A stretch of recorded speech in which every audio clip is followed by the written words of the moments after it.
Breakfast ആയിട്ടോ evening snacks ആയിട്ടോ ഏത് ടൈമിലും കഴിക്കാൻ പറ്റുന്ന ഒരു സ്നാക്സിൻ്റെ റെസിപ്പിയാണെന്ന് ഇവിടെ കാണിക്കുന്നത്. ഒരു കപ്പ് മൈദയാണത്. അതിലേക്ക് ഒരു നുള്ള ഉപ്പിട്ട് കൊടുക്കാം. ഒരു 1/4 ടീസ്പൂൺ മഞ്ഞൾപ്പൊടി, 1.5 ടീസ്പൂൺ പഞ്ചസാര. ഇത് പഴത്തിന് മധുരമുള്ളത് കൊണ്ട് 1.5 ടീസ്പൂൺ പഞ്ചസാര ഇട്ട് കൊടുത്തിട്ടുള്ളൂ. ഒരു 1.5 മുട്ട കൂടി ഒഴിച്ചു കൊടുക്കുന്നുണ്ട്. ഇനി ഇതിനൊന്ന് മിക്സ് ചെയ്യാം. നിങ്ങൾക്ക് പഴത്തിന് മധുരം കുറവാണെങ്കിൽ അതിനനുസരിച്ച് പഞ്ചസാരയുടെ അളവ് കൂട്ടാവുന്നതാണ്. ഇനി ഇതിൽ പാൽ ഒഴിച്ചിട്ടാണ് ഞാൻ മിക്സ് ചെയ്തെടുക്കുന്നത്. തിളപ്പിച്ച പാലാണ്, ചെറിയ ചൂടോട് കൂടിയാണ് ഒഴിച്ചു കൊടുക്കേണ്ടത്. ഇനി ഇതിനൊന്ന് മിക്സ് ചെയ്തെടുക്കാം. ഒത്തിരി അങ്ങോട്ട് തിക്കാക്കിയിട്ട് മിക്സ് ചെയ്തെടുക്കരുത്. ഒരു അഴഞ്ഞ പരുവത്തിൽ വേണം മിക്സ് ചെയ്തെടുക്കാനായിട്ട്. നിങ്ങൾക്ക് പഴത്തിൻ്റെ അളവും കൂട്ടാം, അതേപോലെ മൈദപ്പൊടിയുടെ അളവും അതിനനുസരിച്ചിട്ട് കൂട്ടി കൊടുക്കാവുന്നതാണ്. ഇതിപ്പോൾ ഒരു 5 എണ്ണം ഉണ്ടാക്കിയെടുക്കുന്ന പരുവത്തിലാണ് ഞാൻ മിക്സ് ചെയ്തെടുത്തിട്ടുള്ളത്. 5 റോൾ ഉണ്ടാക്കിയെടുക്കാൻ പറ്റും. 2 പഴം വെച്ചിട്ടാണ് ഞാൻ ചെയ്യുന്നത്. നല്ലപോലെ ഒന്ന് മിക്സ് ചെയ്തെടുത്തിട്ട് ഒരു 5 മിനിറ്റ് എല്ലാം ഒന്ന് മാറ്റി വെക്കണം. അടുത്തത് പഴമാണ് കട്ട് ചെയ്യണത്. അത് ഓരോരുത്തരുടെ ഇഷ്ടത്തിനനുസരിച്ചിട്ട് ഇതേപോലെ വലിയ പീസാക്കിയിട്ടോ ചെറിയ പീസാക്കിയിട്ടോ എങ്ങനെ വേണമെങ്കിലും കട്ട് ചെയ്തെടുക്കാം. വല്ലാണ്ട് അങ്ങ് കനം കുറച്ചിട്ട് കട്ട് ചെയ്തെടുക്കരുത്. കുറച്ചൊരു കട്ടിക്ക് വേണം കട്ട് ചെയ്തെടുക്കാനായിട്ട്. മാവ് ഈ ഒരു പരുവത്തിനാണ് മാവ് റെഡിയാക്കി എടുക്കേണ്ടത്. ഒത്തിരി അങ്ങോട്ട് തിക്കായി പോകരുത്. ഇനി ഇതിലേക്ക് കുറച്ച് തേങ്ങ എടുത്തിട്ടുണ്ട്. അതേപോലെ നേരത്തെ പഴം കട്ട് ചെയ്ത് വെച്ചതും എടുത്തിട്ടുണ്ട്. ഇനി അണ്ടിപ്പരിപ്പും മുന്തിരിയൊക്കെ വേണമെങ്കിൽ നിങ്ങൾക്ക് വറുത്ത് ചേർക്കാവുന്നതാണ്. പഴം റെഡിയാക്കാനായിട്ട് ഒരു പാൻ വെച്ചിട്ടുണ്ട്. അതിലേക്ക് ബട്ടറാണ് ഒഴിച്ചു കൊടുക്കുന്നത്. ബട്ടറിലോ നെയ്യിലൊക്കെ ഉണ്ടാക്കിയെടുക്കാം. ഇനി അത് രണ്ടും ഇല്ലെങ്കിൽ ഇനി വെളിച്ചെണ്ണയിലും ഉണ്ടാക്കിയെടുക്കാൻ പറ്റും.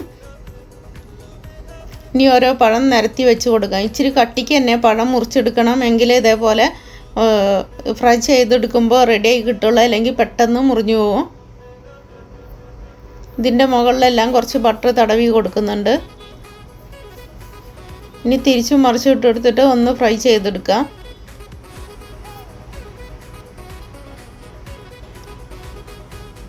നല്ല സോഫ്റ്റ് ആയിട്ടുള്ള പഴം തന്നെ നോക്കിയെടുക്കുകയാണെങ്കിൽ നല്ല ടേസ്റ്റ് ആയിരിക്കും റോള് കഴിക്കാനായിട്ട്. പഴം കല്ലിച്ച് കിടക്കുകയാണെങ്കിൽ അത്ര ടേസ്റ്റ് അങ്ങ് വരില്ല ഇത് കഴിക്കുമ്പോൾ. ഇപ്പോൾ ഇത് റെഡിയായി വരുന്നുണ്ട്. ഓരോരുത്തരുടെ ഇഷ്ടത്തിനനുസരിച്ചിട്ട് പഴത്തിൻ്റെ അളവ് കൂട്ടുകയും കുറയ്ക്കുകയൊക്കെ ചെയ്യാം. ഇപ്പോൾ അത് നല്ല പോലെ റെഡിയായി വന്നിട്ടുണ്ട്. ഇനി ഇതിനൊരു പാത്രത്തിലേക്ക് എടുത്ത് മാറ്റി വയ്ക്കാം. ഇനി ഒരു പാൻ വെച്ചിട്ടുണ്ട്. അതിലേക്ക് മാവ് ഒഴിച്ചു കൊടുക്കാം. ഒത്തിരി അങ്ങോട്ട് കട്ടിക്ക് ഒഴിച്ചു കൊടുക്കരുത്. വലുതോ ചെറുതൊക്കെ നിങ്ങളുടെ ഇഷ്ടത്തിനനുസരിച്ചിട്ട് എങ്ങനെ വേണമെങ്കിലും ഉണ്ടാക്കിയെടുക്കാം. ഇതിനെ പരത്തി കൊടുക്കരുത്. ഇതിനൊന്ന് ചുറ്റിച്ച് വേണം എടുക്കാനായിട്ട്. എല്ലാ വസ്തുക്കും ഒന്ന് ആക്കി കൊടുത്തിട്ട് വെച്ചിട്ട് അടച്ചു വെച്ച് വേണം വേവിക്കാനായിട്ട്. ഒരു 2 മിനിറ്റ് എല്ലാം ഒന്ന് അടച്ചു വയ്ക്കുമ്പോഴത്തേന് റെഡിയായി കിട്ടും. ഇത് റെഡിയായി വന്നിട്ടുണ്ട്. ഇനി ഇതിൻ്റെ മുകളിൽ പഴമെല്ലാം വെച്ച് കൊടുക്കാം. ഞാനിവിടെ 4 പീസ് വെച്ചിട്ടാണ് വെച്ച് കൊടുക്കുന്നത്. അത് ഓരോരുത്തരുടെ ഇഷ്ടത്തിനനുസരിച്ച് എത്ര പീസ് വേണമെങ്കിലും വെച്ച് കൊടുക്കാം. അതേപോലെ തേങ്ങ ഇട്ട് കൊടുക്കാം. അണ്ടിപ്പരിപ്പ്, മുന്തിരി, കടല ഏത് വേണമെങ്കിലും ഇട്ട് കൊടുക്കാം. അതൊക്കെ ഓരോരുത്തരുടെ ഇഷ്ടത്തിനനുസരിച്ച് ചെയ്യാവുന്നതാണ്. ഇനി ഇതിൻ്റെ മുകളിൽ കുറച്ച് പഞ്ചസാര വേണമെങ്കിൽ, മധുരം കുറവാണെങ്കിൽ പഞ്ചസാര വേണമെങ്കിൽ അതും ഇട്ട് കൊടുക്കാം. എന്നിട്ട് ഇതിനെ റോൾ ചെയ്തെടുക്കാം. ഇനി ഇതിൻ്റെ അരുവിൽ കുറച്ച് നമ്മൾ നേരത്തെ കലക്കി വെച്ചിട്ടുള്ള ആ മാവിൽ നിന്ന് കുറച്ച് ഒന്ന് തേച്ച് കൊടുക്കുന്നുണ്ട്. എന്നിട്ട് ഇതിനൊന്ന് ഒട്ടിച്ചു കൊടുക്കണം. അല്ലെങ്കിൽ ഇത് വിട്ടുപോയി ഇതിൻ്റെ ഉള്ളിലുള്ള ഫില്ലിംഗ് എല്ലാം വെളിയിലോട്ട് പോകും. ഇനി ഇതിൻ്റെ മുകളിലായിട്ട് കുറച്ച് നെയ്യോ അല്ലെങ്കിൽ ബട്ടറോ എന്തെങ്കിലും തേച്ച് കൊടുത്തിട്ട് തിരിച്ചും മറിച്ചും ഇട്ട് കൊടുത്തിട്ട് ഒന്ന് മൊരിച്ചെടുക്കണം. 2 സൈഡും നല്ല പോലെ ഒന്ന് മൊരിച്ചെടുത്തിട്ട് വേണം കഴിക്കാനായിട്ട്. നല്ല ടേസ്റ്റ് തന്നെയാണ് കഴിക്കാനായിട്ട്. പിള്ളേർക്കൊക്കെ ഇഷ്ടപ്പെടുന്ന ഒരു ഐറ്റമാണിത്. അപ്പോൾ ഇത് മൊരിഞ്ഞ് റെഡിയായി വന്നിട്ടുണ്ട്.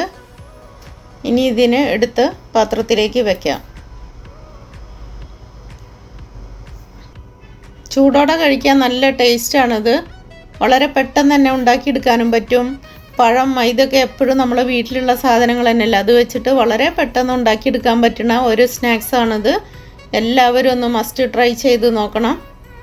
വീഡിയോ ഇഷ്ടപ്പെട്ടാൽ എല്ലാവരും ഒന്ന് ലൈക്ക് ചെയ്യണം, കമൻറ്റ് ചെയ്യണം, ഷെയർ ചെയ്യണം.